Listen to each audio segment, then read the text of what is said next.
He speaks. Jared Kushner speaking out for the first time about his meetings with the Russians. We're going to hear from the first son-in-law, then discuss where the Russia investigation goes from here. Then Republican versus Republican. Is there a growing rift between the White House and GOP lawmakers? And we also take a look a lot closer to home at the latest chapter in the feud between Governor Cuomo and Mayor de Blasio. And this time, it's about the subways. Even everyone, and welcome to RFL. I'm Richard French. Hope you had a great weekend, and thank you for joining us. Jared Kushner speaks. For the first time, President Trump's senior advisor and son-in-law has publicly addressed his meetings with the Russians. Now, that came after a closed-door meeting with senators who are probing the whole thing. After more than 2.5 hours, Jared Kushner emerging from his meeting with the Senate Intelligence Committee upbeat. Jared, how did the testimony go? Are you confident? Yeah, very well. And wasting no time stepping in front of the cameras back at the White House. Let me be very clear. I did not collude with Russia, nor do I know of anyone else in the campaign who did so. The president's son-in-law trying to control the narrative from the outset with an 11-page statement detailing his meetings with Russians, including that meeting with Donald Trump Jr., former campaign manager Paul Manafort, and a Russian lawyer reportedly linked to the Kremlin. Kushner says he didn't know who would be attending. He also gave more detail on his meetings with the Russian ambassador and a Russian banker during the transition meetings he didn't initially disclose. I have not relied on Russian funds for my businesses, and I have been fully transparent in providing all requested information. Senator Ron Wyden, a Democrat on the Intelligence Committee, says Kushner has concealed financial information in the past, and there should be no presumption that Kushner is telling the truth. Others argue the transcript of the committee's interview should be made public. So we should make everything as transparent as possible. Now, this Wednesday, Donald Trump Jr. and Paul Manafort, they'll get their time to answer some questions, speaking to the Senate Judiciary Committee. Now, they won't be under oath, and the whole thing will be behind closed doors. Now, there will be plenty to talk about for the two. Not only said meeting at Trump Tower with the Russians, but they're also likely going to be interested in Paul Manafort's reported $17 million debt to Russian interests. New York Times uncovered it by obtaining documents from Cyprus, a known tax haven. Manafort connected to a tangled web of shell companies for his work in both the Ukraine as related with those pro-Russia parties. Now, I want to bring in our panel right now to unpack a lot of this. Dominic Carter, political journalist and author. John Carlo Parasuti, former aide to President George H.W. Bush. And Andrew Whitman, our senior political correspondent. It's kind of like Garbo. You finally heard the voice there, and as I think Andrew was saying at the break there, it didn't really fit the body. But that being said, he did say some things. Even if you suspend disbelief that he just shows up to a meeting with Russians, never reading the emails, doesn't really know what's going on, and oh, by the way, forgot not once, not twice, but 3 times to indicate it on some of this clearance forms. He kind of threw Donnie Jr. under the bus, saying, you know, it's all him. He set it all up. I didn't know anything about this thing. I go there, talk to him, don't talk to me. Yeah, well, that's what he said. You know, the whole Russia episode, it's going to be one of two things. It's either going to be ignorance and coincidence, or there's going to be something much more malicious at the heart of it. And I sure as heck hope it's not the latter. I hope it's the former. But as a loyal Republican, I would tell you that from where I sit, the damage is almost already done. My party has run the government for well over 6 months, and we don't have anything to show for it. We have a Supreme Court justice to show for it, excuse me. A Supreme Court justice that I would argue would have been on a ham sandwich with an R next to his name would have nominated Neil Gorsuch for the right reasons, because he's an amazingly qualified and he's a wonderful jurist. But there was no leadership. There's nothing Donald Trump did to magically pull a rabbit out of a hat there. That just happened. Other than that, on any of the main things the president campaigned on, Republicans don't have anything to show for it. And one of the big reasons we don't have anything to show for it is because of this sideshow. And it is what is impeding my party from being able to do what we have long wanted, which is to run the table on the executive and the legislative branch, and to get real meaningful reform and to get Republican philosophies put in place. And we cannot do it because we're talking about this nonsense. He threw everybody under the bus. He threw his brother-in-law under the bus in what seems implausible at best, because at some point you show up to the meeting and realize this isn't the topic that I was brought here for, which then begs the question, well, what did you think you were being brought here for? He threw his assistants under the bus by saying they're the ones who didn't complete his security form properly and omitted those names. I mean, there's never any responsibility on him. On top of that, this is a hearing, barely, if you can consider the term, that's done in private without being sworn in, so there's no penalty of perjury. What exactly did we get out of this today? We, the American people, got nothing out of this hearing today. At the very least, they should be releasing the transcripts, but I don't understand why he is given the ability to do this in that protected a fashion and why Manafort and his brother-in-law will be given the same privilege later on this week. This guy has a security clearance at the White House that, by all measures, should probably be in distinct jeopardy at this point. And the question then becomes, why aren't we able to hear everything that he's saying? I think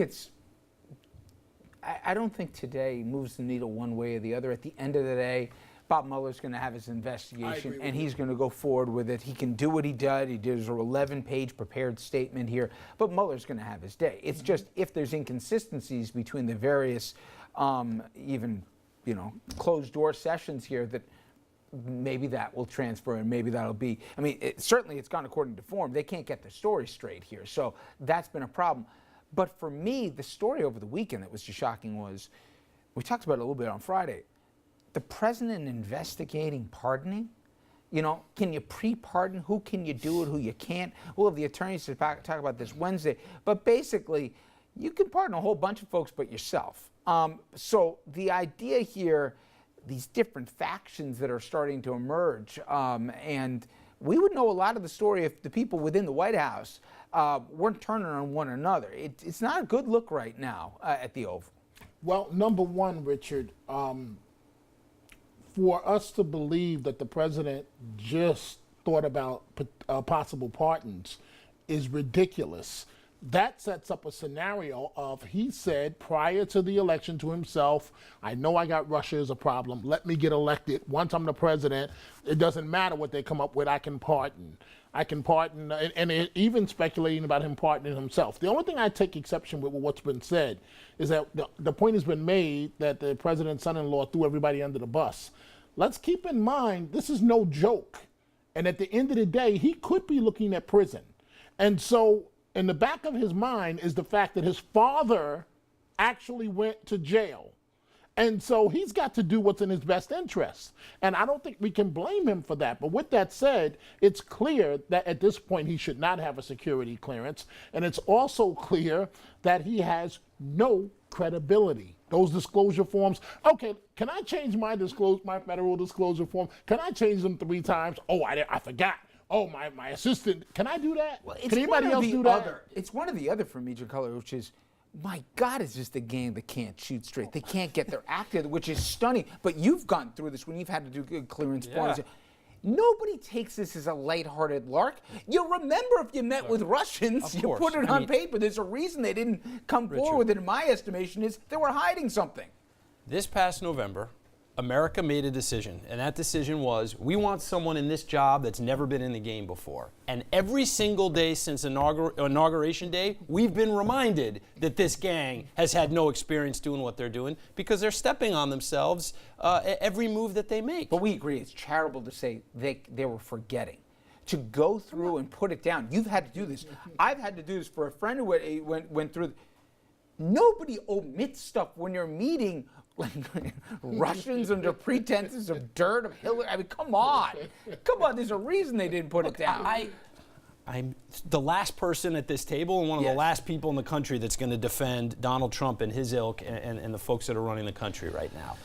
Do I think that there is a plausible explanation for why all this happened that does not involve criminality? I do. And I'm naive and optimistic enough to think maybe, just maybe, that's all that it is. You have a group of people that have never done this before. They don't understand the seriousness. They get a form to fill out and they don't do it completely. Those are all plausible explanations. Again, back to my original point. If you are a Republican, this is not why you should be outraged. You should be outraged because we have not done anything as a party to move the country forward. That's the outrage. Dominic reminded me of Kushner's father's prison term, which would be an impetus for him to be extra careful and extra cautious in these things, which he clearly wasn't. If this was just an incompetence push, then clearly the threat of perjury and possible penalties didn't register on please, him. Andrew, for anyone out there, just to disabuse yourself, and I love Giancarlo, but let's remember there's a lot of other tangential stuff here. For example, Kushner attempted on numerous occasions to set up a private,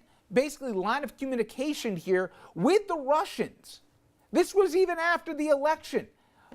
Russian financial interests. We mentioned Paul Manafort. Oh yes, 17 million bucks here that's sitting out through all the Byzantine ways and all the business that they had been doing both in Eastern Europe with Ukraine and everywhere else here. This is not people who, hey, where is Russia? Oh, I thought it was east of Jersey. No, they knew who they were. They were dealing with some of the partners. And again, in a bold memo, Donnie Jr. lied when he said, oh, I just wanted to talk about charities. He knew and responded that they were trying to get dirt regarding Hillary.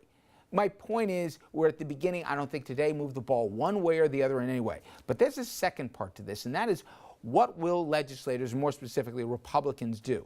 I think we learned something, and I think a lot more than most people are saying in terms of its significance. The Senate just passed a bill by a 97-2 margin that would curtail the president's ability to lift Russian sanctions. The House could vote on it as early as tomorrow, and it is also expected to pass by a huge margin. Plus, the White House, who has said before here they didn't want to be limited to this, they wanted to have the ability to re-examine the relationship with the Russians.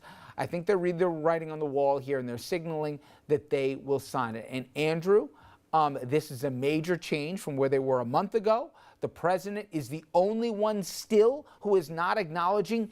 There was at the Aspen Institute, they had basically every person from the prior administration, even a few from this current administration, that national security experts, talking about numerous things, challenges facing this world here and this nation.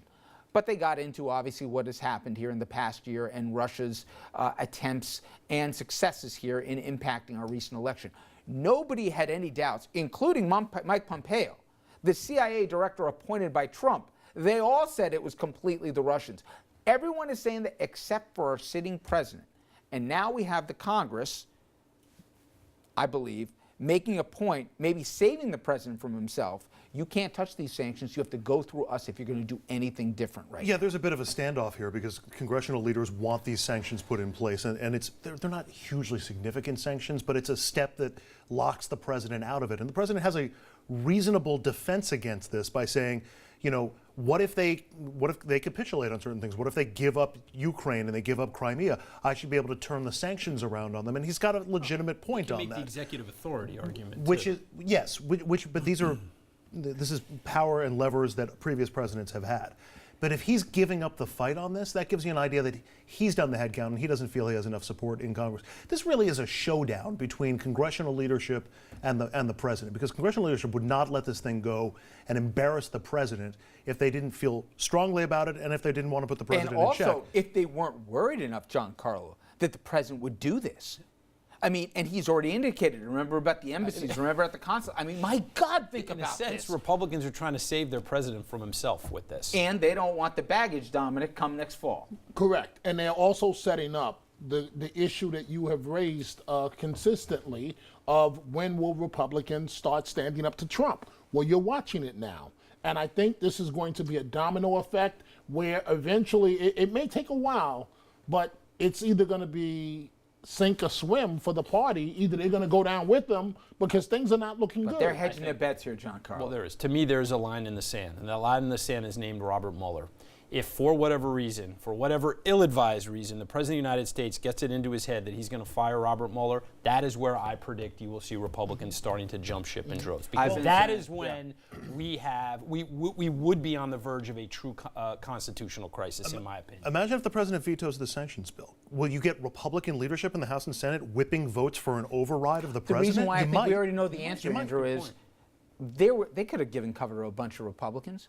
They got him in line saying, all of you, with the exception of two, we're all voting for it. So he knows 2/3 is sitting there and they're not going away. So if he tries it, he knows what the answer is going to be. Save him from that veto stamp right there. And I think the House number, it will be fascinating to me how many also go along. All right, coming up next.